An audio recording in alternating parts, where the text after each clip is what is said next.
Para esto y en relación a poder extender o ampliar, digamos que las posibilidades estéticas de los niños y las niñas, es fundamental que como maestros y maestras podamos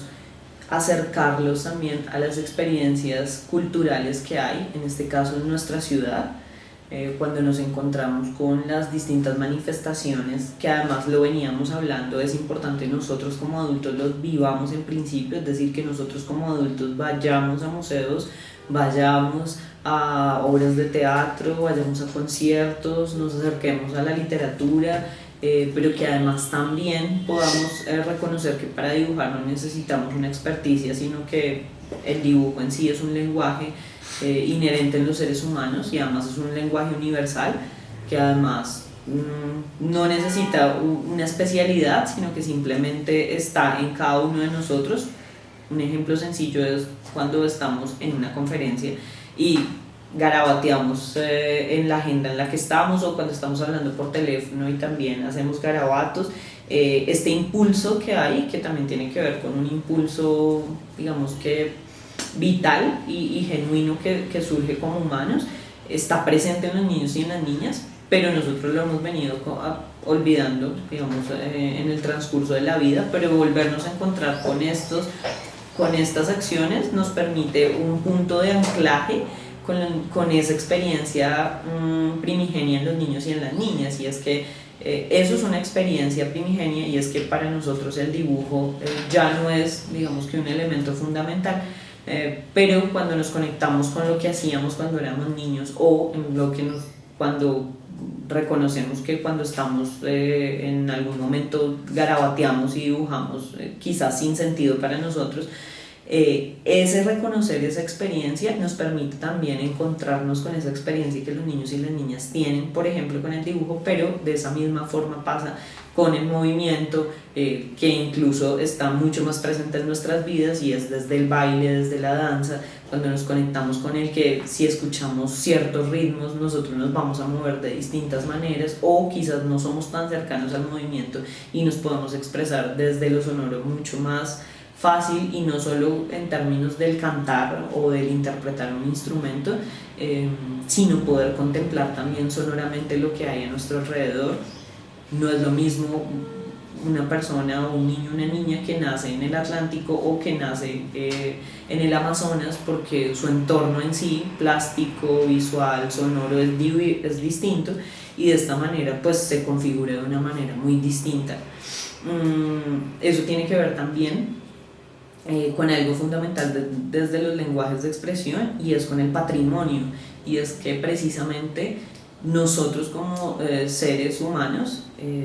tenemos un acervo cultural que nos permite ser quienes somos y que nos construyen o nos da una identidad. Entonces, hablar de patrimonio inmaterial, que tiene que ver con la oralidad, con las costumbres, con digamos que reunión o conjunto de elementos culturales que nos construyen como seres de un territorio, de un espacio geográfico, pues precisamente es lo que también nos permite identificarnos o también aprovechar los lenguajes de distintas maneras. Y es que cuando hablamos de patrimonio, entonces hablamos no solo de un espacio y de un entorno, sino también de un elemento fundamental que es la transmisión. Entonces, cuando hablamos de transmisión, hablamos de todo eso que hace parte de lo que ya pasó, de un pasado que viene siendo o viene, digamos,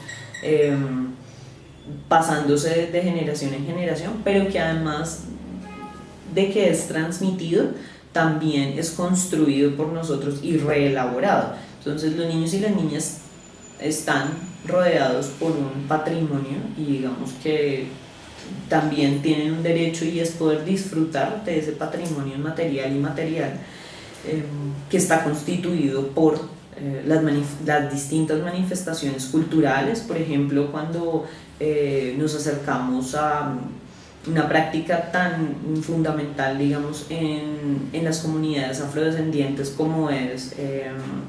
el trenzado en sus cabellos, que tiene toda una historia y tiene una carga cultural que para ellos es fundamental.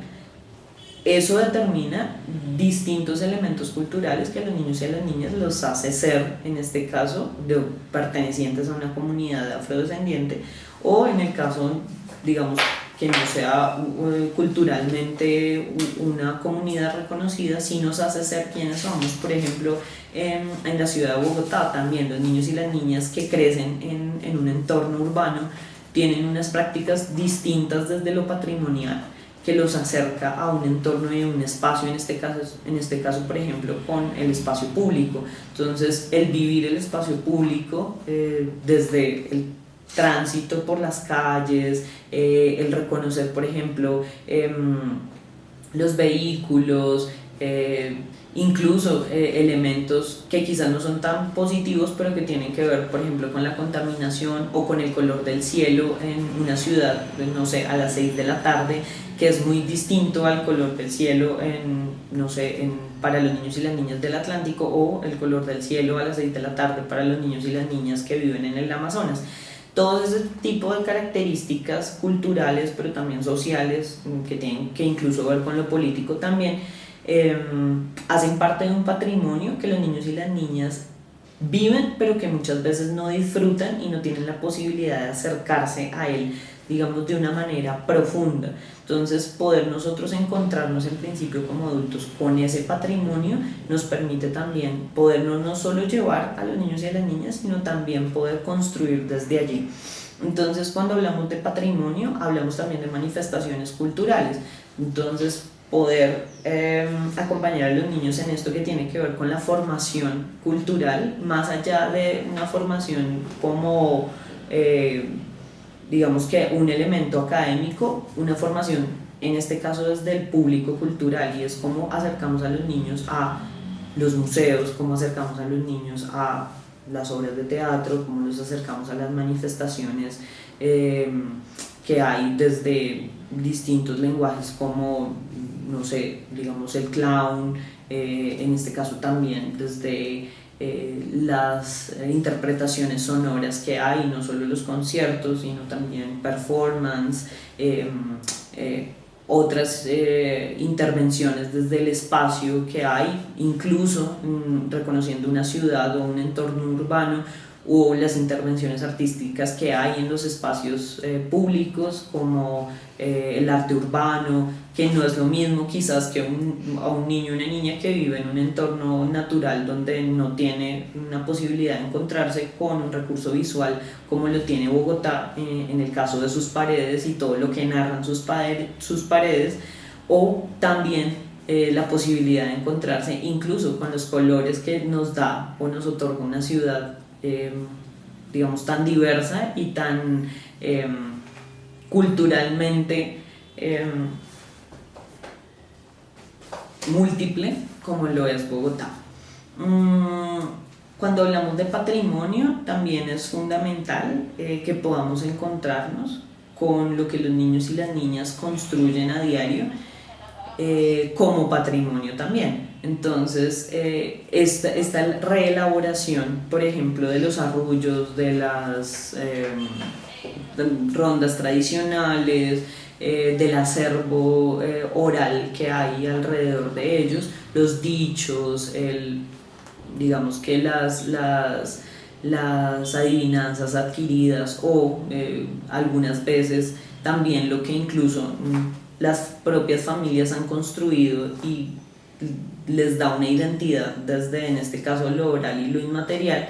Los niños y las niñas lo reelaboran, pero a partir de esa reelaboración también es que se da, digamos, que un espacio de creación. Entonces, como adultos, poderlo reconocer, poderlo usar y poder acercarlos a ellos a que sigan viviéndolo o que sigan disfrutándolo, nos va a permitir también,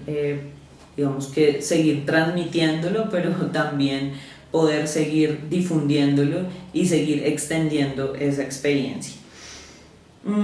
Fundamentalmente los lenguajes expresivos entonces constituyen una experiencia humana, pero también constituyen una experiencia estética que como seres humanos vivimos a diario y que los niños y las niñas manifiestan como, digamos, principalmente momentos y formas y posibilidades de expresar el mundo. Entonces casi que todos estos elementos, desde el dibujo, la gráfica, el movimiento, la danza, lo sonoro, lo visual,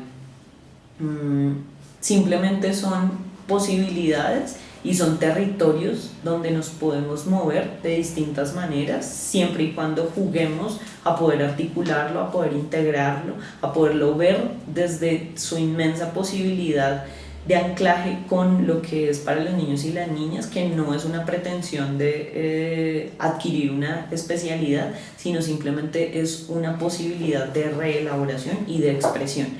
En este caso, los lenguajes de expresión nosotros los podemos comenzar a vivir o a identificar en nuestras aulas de manera natural también, de manera libre, un poco acompañando también la espontaneidad con la que los niños y las niñas lo manifiestan y lo viven a diario. Es fundamental también que podamos desde reconocer que los lenguajes también, digamos que hacen o construyen una propia cultura de la infancia y en sí una propia narrativa.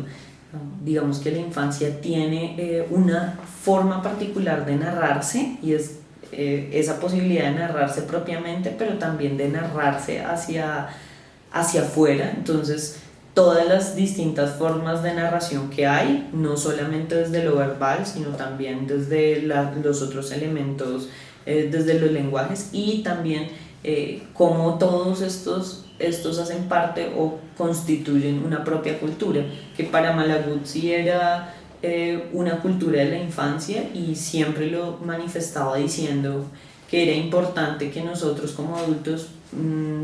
no permitiéramos que nos impregnáramos más de esa cultura de la infancia que de la propia cultura de la adultez. Entonces es una invitación también para que desde los lenguajes de expresión podamos abrir una posibilidad de construcción del pensamiento poético, del pensamiento crítico, del pensamiento social y cultural, que también nos va a permitir aportar al desarrollo integral de los niños y las niñas, pero además también del desarrollo integral de los niños y las niñas nos va a permitir también extender o casi que enriquecer ese universo que hay en cada uno de los niños y las niñas, pero también ese universo que como adultos acompañantes de los niños y las niñas venimos y debemos también ir enriqueciendo y alimentando desde experiencias estéticas de calidad y no solo de calidad, sino también que sean muy cercanas a la cultura de la infancia. Hay una frase que me parece fundamental para que podamos terminar de abordar el tema de los lenguajes de expresión y que podamos extenderlo como posibilidades en nuestras aulas, y es: un exceso de infancia es un germen de poema. Y es que cuando hablamos de un germen es cuando pensamos en algo que se va difuminando o casi que se va contagiando, y precisamente hablar de un exceso de infancia como un germen, como una posibilidad de poetizar y casi que de invadir el universo adulto de una poética de la infancia, es fundamental. Esto lo dice Bachelard en uno de sus libros, que es La poética de la ensoñación, en uno de sus capítulos donde habla especialmente de la ensoñación de la infancia y donde habla de las distintas maneras en las que la infancia poetiza, y además de que poetiza también nos invita a que podamos seguir recurriendo a esa infancia que vive en cada uno de nosotros, no solo como, y ahí es importante verlo, no como volver a ser niños, porque no podríamos volver a ser niños, sino acudir a esas experiencias primigenias, como lo veníamos hablando, y a esa infancia que vive en nosotros, para que desde ahí podamos anclarnos a las experiencias estéticas de los niños y las niñas están viviendo en este momento y por la cual están transitando como distintas infancias en la actualidad. Es así como la invitación a vivir, disfrutar y vivenciar los lenguajes expresivos constituyen la manera como podemos acercar a los niños y a las niñas a su universo diverso, pero también nos sitúa o nos centra en este hacer o en estas acciones como sujetos activos, como sujetos partícipes de una cultura y como sujetos que construimos nuestra propia realidad de identidad. De esta forma, reconocer los lenguajes o el arte en la primera infancia es como nos permitimos también reconocer a la infancia como un sujeto propio, elaborador de no solo de su cultura, sino también de su identidad y también de su pensamiento y de su narrativa. Esto es fundamental, lo vemos cuando también digamos que colectivizamos esos encuentros o esos hallazgos que tenemos desde los lenguajes con la infancia. Entonces el poder acompañar también a las familias a que puedan vivir y extender esas experiencias desde los lenguajes que suceden en las aulas, en sus entornos del hogar, también es lo que nos asegura que estos niños y estas niñas puedan seguir disfrutando de las experiencias estéticas de manera natural y de manera casi que libre. Para esto es fundamental que podamos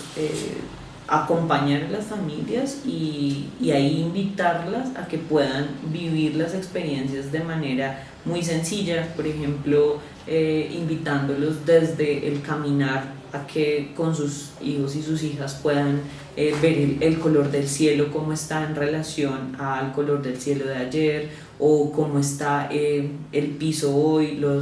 qué ritmo visual reconocen en su entorno, o por ejemplo invitar a las familias a que vayan un fin de semana a disfrutar o acercarse de una manifestación cultural, puede ser teatro, museo, biblioteca, alguna expresión cultural. También desde el acompañar a las familias con los encuentros en casa, con el dibujo, con la pintura, con la danza, con lo sonoro, con elementos o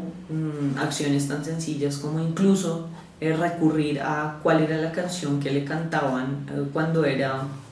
más pequeño, cuál era la canción que le cantaban a papá o mamá o a ese adulto acompañante, o cuál era la imagen o el libro que acompañaba quizás las noches para dormir. Recurrir a poder sensibilizar también a esos adultos que están alrededor de la infancia desde los lenguajes nos permite también asegurar que los niños y las niñas puedan seguir viviendo su experiencia de manera tranquila y natural. Entonces es fundamental que como maestros y maestras podamos encontrar en los lenguajes una posibilidad, pero además de una posibilidad, también un campo de libertad, donde allí no solo se quede en el aula, sino que también trascienda y pueda llegar a los otros entornos donde los niños y las niñas viven y se desarrollan en sus vidas cotidianas. Entonces, una invitación también a las familias o a esos adultos a que también puedan generar espacios de creación en sus casas desde los lenguajes más próximos, si es el lenguaje desde lo sonoro, si es desde el lenguaje plástico, si es desde el movimiento, y que podamos ir encontrando elementos fundamentales como por ejemplo cuáles son los sonidos que rodean a los niños en cada una de sus casas, y que esto pueda ser una invitación también a que se puedan incluso escuchar y que puedan contemplar sonoramente cuáles son esos sonidos que los rodean en su casa, o cuáles son esas imágenes o cuáles son esas texturas que rodean a esos niños y a esas niñas. Quizás, por ejemplo, las casas de cada uno de ellos no son iguales, y encontrar esa diversidad también nos va a permitir encontrar una riqueza en esa construcción. Cómo podemos acompañarlos también para que puedan seguir viviendo sus experiencias estéticas, también desde la generación de espacios de construcción colectiva que pueden ser denominados laboratorios o espacios de creación, donde los niños y las niñas puedan encontrarse con la hipótesis de otro niño, puedan encontrarse con diversos materiales, con diversos instrumentos, donde incluso puedan llevar cosas de su hogar a la escuela y de la escuela a su hogar, y puedan estar o existir una constante de preguntas, una constante de hipótesis, una constante también de esto que tiene que ver con la incertidumbre, pero que también tiene que ver con el asombro. Y es que de alguna manera los niños y las niñas se encuentran por primera vez o están en un mundo de primeros encuentros, cuando se encuentran por primera vez con su compañero en el aula, cuando se encuentran por primera vez con el médico que los va a atender en el hospital, cuando se encuentran por primera vez con su maestra o su maestro. Y ese mundo de encuentros primarios también es lo que nos permite o reconocer que ellos están moviéndose siempre en ese mundo de encuentros primarios. Nos permite también abordarlo desde el asombro, y es esa capacidad que tienen los niños aún de asombrarse, pero también de usar ese asombro para poder crear. Entonces, es una invitación para que como maestros, acompañantes de la primera infancia, extendamos o tengamos la bandera de los lenguajes de expresión como una posibilidad y como un enorme territorio de creación y de exploración que nos permita impregnarnos de la cultura de la infancia, y que nos permita también vivir la infancia desde posibilidades desde lo fantástico, desde la imaginación, desde la creación, y en este caso también desde lo poético. Es fundamental también que cuando hablemos de lenguajes de expresión artística, salgamos de los estereotipos y podamos llevar a los niños y a las niñas a un territorio de encuentro con su identidad sonora, con su identidad gráfica, con su identidad plástica, con su identidad desde lo corporal, para que vayan construyendo sus propios lenguajes, pero que a través de esas manifestaciones puedan también elaborar y aportar a ese universo colectivo que se está construyendo con los otros niños y las otras niñas. Es importante también que podamos recurrir a los diversos referentes que no solo se nombran en esta conferencia, sino que también se pueden encontrar en otros recursos que también están dados por una política que sostiene además esta postura desde los lenguajes de expresión. Por ejemplo, podemos encontrar documentos como Cuerpo Sonoro, que habla de las expresiones artísticas y la primera infancia. Podemos encontrar documentos que tienen que ver con la cultura y la infancia, que están alojados en la política precisamente, como los documentos que tiene el Ministerio de Educación también alrededor del arte y la educación inicial, y que podamos siempre recurrir a ellos o volver a ellos, siempre desde una mirada distinta, siempre con una pregunta diferente, para que desde allí podamos seguir construyendo y poder encontrarnos con distintas posibilidades desde los lenguajes de expresión.